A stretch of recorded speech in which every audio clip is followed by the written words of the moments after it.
Hello, good morning students. So today हमने जो आज करना है that is topic is important characteristics of EM waves. Important characteristics of EM waves. Okay बच्चे, तो important characteristics of EM waves हमने topic पढ़ना है। तो बच्चे देखिए, इंपॉर्टेंट कैरेक्टरिस्टिक्स का मतलब क्या है कि उनकी प्रॉपर्टीज़ क्या है ईएम वेव्स की। तो हमने ये कोई ऑलमोस्ट 6 प्रॉपर्टीज़ लर्न कर लेनी है। तो मैं आपको जो कल फोटोग्राफ भेजी थी उसमें 8 थी, तो हम 6 कर लेंगे, कोई भी 6 कर सकते हैं जो आपको ईजी लगे। ठीक है, मैं उनको समझा देता हूँ।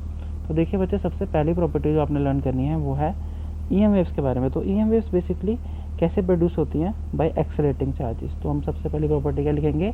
EM waves are produced by accelerated charge. तो जो चार्ज एक्सेलरेट होता है, मतलब एक्सेलरेशन मतलब उसकी वेलोसिटी का बढ़ना। तो जब कोई चार्ज का एक्सेलरेशन बढ़ जाएगा, मतलब उसकी वेलोसिटी बढ़ जाएगी, तब वो क्या प्रोड्यूस करता है? ईएम वेव्स को। ठीक है बच्चे। सेकंड है, मैंने आपको ये बताया भी था परसों निकाल के, सेकंड लेक्चर दिया था चैप्टर का।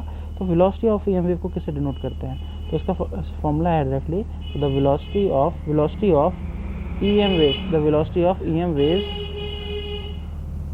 The velocity of EM waves is given, ठीक है, is given by c equal to क्या आएगा बच्चे फॉर्मूले में?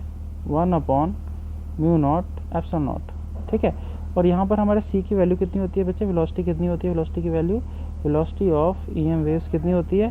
3 × 10⁸ मीटर पर सेकेंड। 3 × 10⁸ मीटर पर सेकेंड।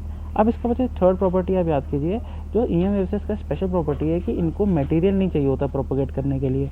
मतलब जैसे वायर या कोई भी मीडियम नहीं चाहिए, ये ऑटोमेटिकली बच्चे ये एयर में ट्रैवल कर लेती है। तो इनको मटेरियल मीडियम की ज़रूरत नहीं होती, हवा में, एयर में, कहीं पे भी ट्रैवल कर जाती हैं। तो EM waves do not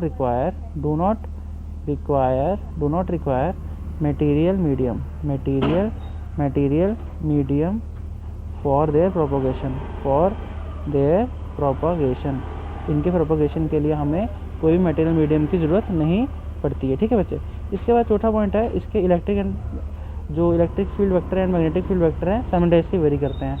electric field vector and magnetic field vector, इसके electric field vector and magnetic field vector जो होते हैं, मैग्नेटिक फील्ड वेक्टर को किससे नोट करते हैं? बी से।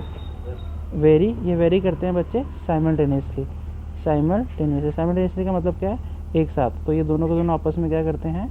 वेरी करते हैं साइमल्टेनियसली। ठीक है। उसके बाद आपका इसका जो एक और प्रॉपर्टी आती है, जो एनर्जी जो होती है वेव्स की, the energy of EM waves is divided equally between E and B. तो इलेक्ट्रिक फील्ड कंपोनेंट और इलेक्ट्रिक फील्ड वेक्टर और मैग्नेटिक फील्ड वेक्टर जो दो हैं, इनके बीच में एनर्जी इसकी दोनों की दोनों डिवाइड होती हैं। ठीक है। 6 पॉइंट इसमें हम लिख सकते हैं, EM waves are not deflected, उनको डिफ्लेक्शन नहीं प्रोवाइड होती। मतलब अच्छी बात है ये प्रॉपर्टी उनकी कि they are not deflected by electric and magnetic fields. तो इलेक्ट्रिक और मैग्नेटिक फील्ड से ये डिफ्लेक्ट नहीं होती हैं। ठीक है। तो ये आपके इंपॉर्टेंट कैरेक्टरिस्टिक्स है हमारे ईएम वेव्स के कि ये किस किस में इनको हम यूज़ कर सकते हैं। ठीक है। तो ये प्रॉपर्टीज डायरेक्टली 3 मार्क्स से आ जाती हैं। तो बेसिकली जो अगर कोई पूछे आपसे कि द इलेक्ट्रोमैग्नेटिक वेव्स, तो वो कैसे ट्रैवल करती हैं? तो ये ट्रैवल करती है in free space with the speed of light. तो ये किससे ट्रैवल करती है? फ्री स्पेस में। जो फ्री स्पेस हमारे नॉर्मल एयर है, इसमें क्या वेलोसिटी से ट्रैवल करती हैं? With the speed of light. और वो कितनी है? 3.83 × 10⁸ मीटर पर सेकेंड। आई होप समझ आ गई होगी आपको प्रॉपर्टी।